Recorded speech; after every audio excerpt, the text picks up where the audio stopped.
were in direct opposition to the message he was coming with.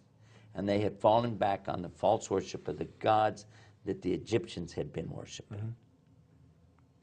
So was he a person who was following, because the Jews, the children of that Israel, yeah, they would consider him their prophet.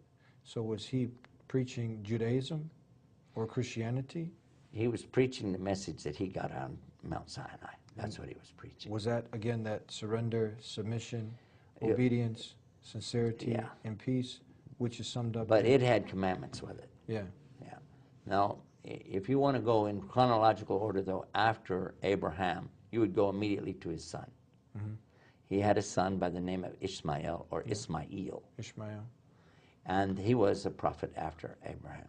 And then he had another son, Ishaq, or Isaac in English. Again, another prophet. They were both prophets, and the problems between their mothers is another subject, but one lived with his father, which was Isaac.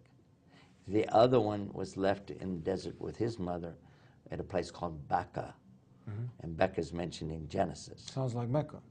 Well, Becca is also the name used in the Quran to describe the old name of Mecca, and became known as Mecca later. Yeah, that's where we make the pilgrimage, right? Exactly. That is the place. Actually, there's a lot about that. We didn't even talk about what happened with his son when he received the dream.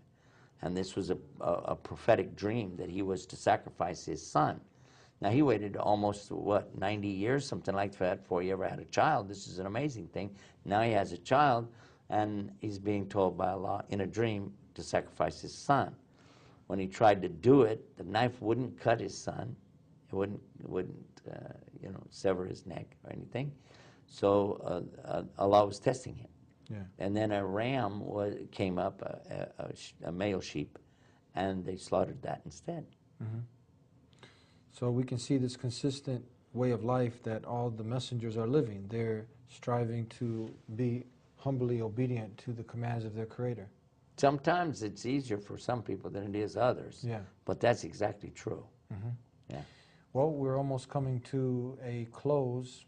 If you can, before we go on, and we have a few more messengers that we want to cover. We want to talk about possibly Jesus and the last and final messenger, Prophet Muhammad, in some upcoming shows. But if there's any closing comments and advice that you want to give. One of the prophets that came after Abraham, there was Abraham, Ishmael, Isaac. From Isaac, or Ishaq, comes one whose name is Yaqub. We call him Jacob. Jacob became Israel. And Israel is the progenitor of all of the 12 tribes, and from them came all the rest of the people. One of the sons of Israel, or Jacob, is named Yehud, or Judah. And it's for him that many people say it comes the name Judaism, because he's the oldest son of Israel. This was a prophet? Some say he was. What was his name? Judah. Judah. Some say he was a prophet, although according to Islam it doesn't appear to be. This is for anybody. And I'll tell you why, because Joseph, or Yusuf, that I'm named after, is definitely a prophet. Definitely, without a doubt. We didn't talk about him. Where does he fit in this, coming after? He has some amazing story that goes along with him. You can read it in the Bible in Genesis. There's a whole section for him.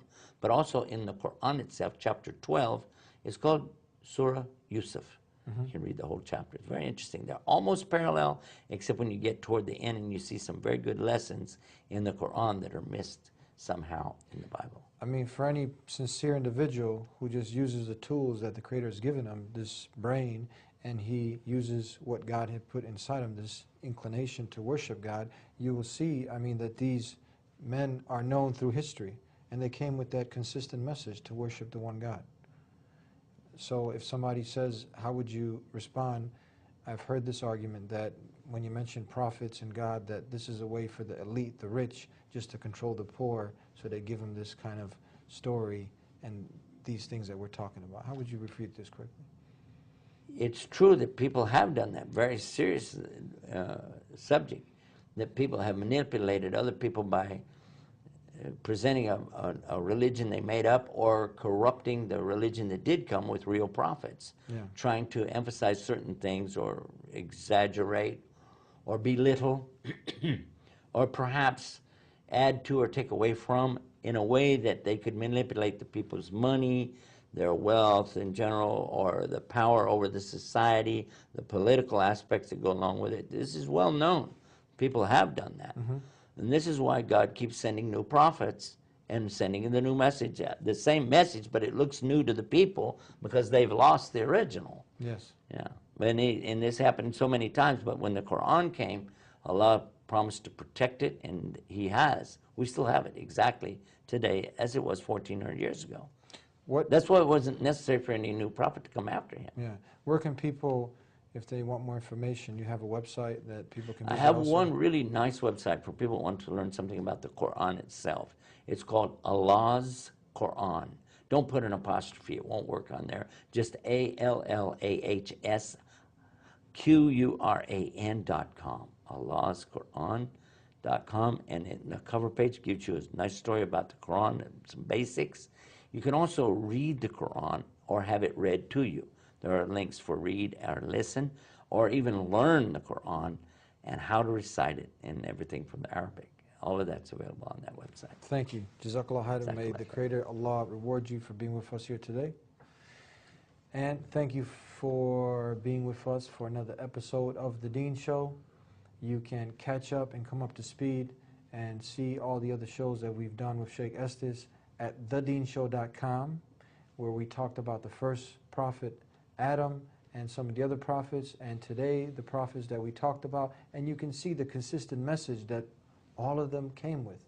That way of submitting, surrendering, sincerely, in obedience and in peace to the one God, to the one Creator. And this is summed up with one word, Islam. So if you liked what we had to talk about here today, you can come and visit us every week here at thedeenshow.com. And we'll see you next time, inshallah, God willing. Assalamu alaikum. Peace be unto you. أعوذ بالله من الشيطان الرجيم بسم الله الرحمن الرحيم إن في خلق السماوات والأرض واختلاف الليل والنهار لآيات لأولي الألباب الذين يذكرون الله قياما وقعودا وعلى جنوبهم ويتفكرون في خلق السماوات والأرض ربنا ما خلقت هذا باطلا سبحانك فقنا عذاب النار. The DVDs for dawah, as Allah has said in the Quran in Surah Nahl 16:125, Udu ila sabili rabbika bil hikmati, invite all to the way of your Lord with wisdom, beautiful preaching, and reason with them in ways that are best. And this is a great opportunity for you to take up the obligation, take up the call as Allah has told you to do, and share this beautiful message with the world, Islam, submission to the one God. Come and see what everyone's talking about. If you find one contradiction, it can't be from God. But the rational idea, the rational explanation is, you do your best. Give up worshiping God as one. I will never give up spreading this message. I hope that you take that necessary step. You don't know if you're going to live till tomorrow.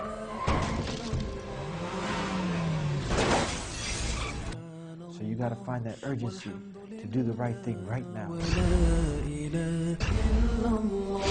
If you say that you do not believe in Jesus, you have stepped outside of Islam. You cannot be a Muslim. It is a tenet of our faith to...